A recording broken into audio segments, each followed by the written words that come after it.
দার্জিলিং ম্যাল থেকে মাত্র 2 মিনিটের দূরত্বে কম খরচায় সন্ধান পেলাম একটা দারুণ হোটেলে, যেখান থেকে তোমরা দেখতে পাবে বরফে ঢাকা কাঞ্চনজঙ্ঘার 180 degree view. Hello sir, welcome to Sherebangla hotel Darjeeling. পাহাড়ি ট্র্যাডিশনে আমাদেরকে প্রথমে ওয়েলকাম করা হলো। ওয়েলকাম ড্রিঙ্ক হিসেবে ওরা সার্ভ করে গরম গরম দার্জিলিং টি। রুমস গুলো কিন্তু বেশ ভালো, অ্যান্ড প্রতিটা রুমেই রয়েছে মডার্ন অ্যামেনিটিজ। এখানে থাকার one of the main reason হলো এখানে অথেন্টিক বাঙালি খাবার দাবার পাওয়া যায়। দই কাতলা থেকে শুরু করে চিংড়ি মাছের মালাইকারি, মাটন কষা সবকিছুই ট্রাই করেছিলাম আমরা। খাওয়া দাওয়া করেছিলাম ওদের ইনহাউস রেস্টুরেন্টেই। এই হোটেল থেকে ম্যাল রোড যেহেতু খুব কাছে, তাই একটু ঘুরে এলাম। ইভিনিং স্ন্যাক্সে আমাদের জন্য ছিল চানাচুর দিয়ে মাখা মুড়ি আর চিকেন ললিপপ। সকালবেলা আমাদের জন্য ছিল একটা দারুণ breakfast buffet spread.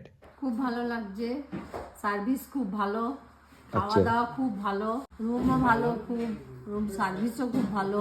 This is Sher Bengal hotel Darjeeling for you guys. বাকি সমস্ত ডিটেলস ক্যাপশনে দেওয়া রইল।